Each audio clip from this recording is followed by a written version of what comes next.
प्रिय विद्यार्थियों, नमस्कार। मैं professor Anuradha Gupta, associate professor in history, LBS government PG college Kotputli. आज के इस वीडियो लेक्चर में आप सभी का स्वागत है। विद्यार्थियों, आज हम BA पार्ट फर्स्ट ईयर के पेपर फर्स्ट एवं BA पार्ट सेकेंड ईयर के पेपर सेकेंड में चलने वाले टॉपिक जैन धर्म का अध्ययन करेंगे। जैन धर्म,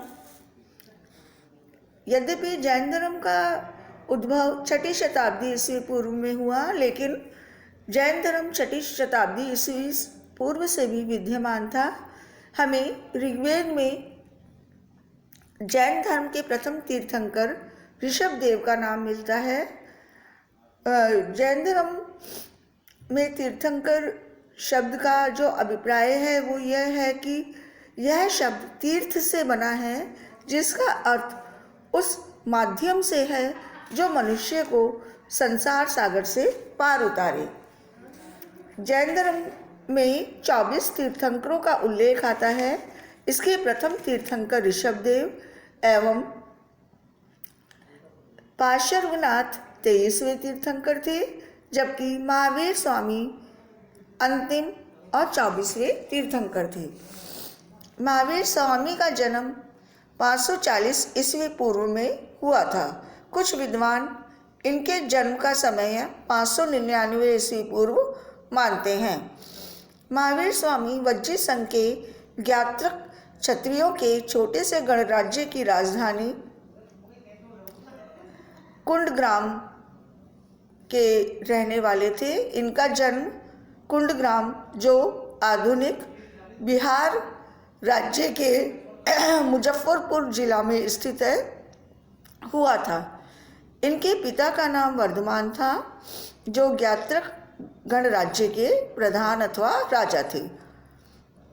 इनकी माता का नाम त्रिशला था, जो लिच्छवी राजा चेटक की बहन थी।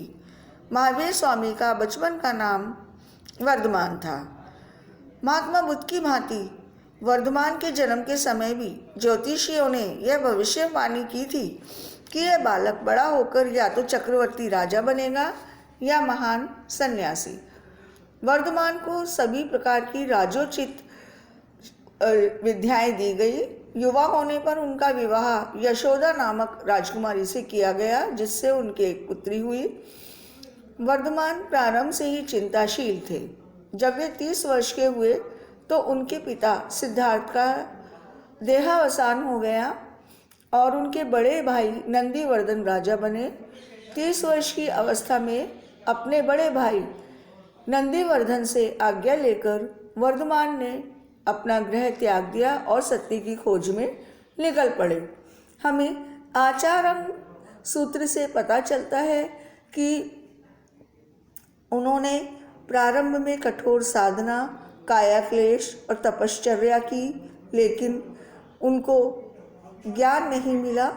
प्रथम 13 महीनों में उन्होंने अपना वस्त्र भी नहीं बदला। उनके शरीर पर विभिन्न प्रकार के जीव जंतु रेंगने लगे। तत्पश्चात उन्होंने वस्त्र का पूर्ण त्याग कर दिया तथा नग्न घूमने लगे। लोगों ने उन पर नाना प्रकार के अत्याचार किए, किंतु उन्होंने अपना धैर्य नहीं खोया। कल्पसूत्र के अनुसार वे भोजन भी हथेली पर ही ग्रहण करने लगे। 12 वर्ष तक वे अपने शरीर की पूर्ण उपेक्षा कर सब प्रकार के कष्ट सहते रहे। संसार के समस्त बंधनों को उन्होंने उच्छेद कर दिया। वे सर्वदा निर्लिप्त हो गए। आकाश की भांति उन्हें किसी आश्रय की आवश्यकता नहीं थी। वायु की भांति वे निर्बाध हो गए और उनका हृदय जल की भांति शुद्ध हो गया। 12 वर्ष की कठोर तपस्या के पश्चात जंबीय ग्राम के समीप ऋजुपालिक नदी के तट पर वर्धमान को कैवल्य ज्ञान प्राप्त हुआ। इसके बाद वे केवलिन, जिन अथवा जितेंद्रिय कहलाने लगे। जितेंद्रिय अर्थात जिसने अपनी सभी इंद्रियों को जीत लिया हो। निर्ग्रंथ, जो सभी प्रकार के बंधनों से मुक्त हो गया हो। वह महावीर भी कहलाए, अर्थात उन्होंने सभी प्रकार की मोह मायाओं को अपने वश में कर लिया। शेष 30 वर्षों तक महावीर स्वामी एक स्थान से दूसरे स्थान पर भ्रमण करते रहे। वे अपने धर्म के उपदेश का प्रसार करते रहे। 72 वर्ष की आयु में 468 ईस्वी पूर्व में पावापुरी नामक स्थान पर उन्होंने अपना शरीर त्याग दिया। इस प्रकार महावीर स्वामी 72 वर्षों तक जीवित रहे और उन्होंने घूम घूम कर अपनी शिक्षाओं का प्रसार किया।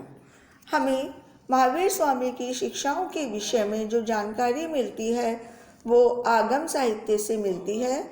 आगम साहित्य में 12 अंग, 12 उपांग, 10 प्रकीर्ण, 6 छेद सूत्र, 4 मूल सूत्र, 1 नंदी सूत्र एवं 1 अनुयोग द्वार शामिल किए जाते हैं। इनमें प्रमुख स्थान 12 अंगों का है। विद्यार्थियों, इससे अगले लेक्चर में हम जैन धर्म के प्रमुख सिद्धांत एवं शिक्षाओं का अध्ययन करेंगे। धन्यवाद।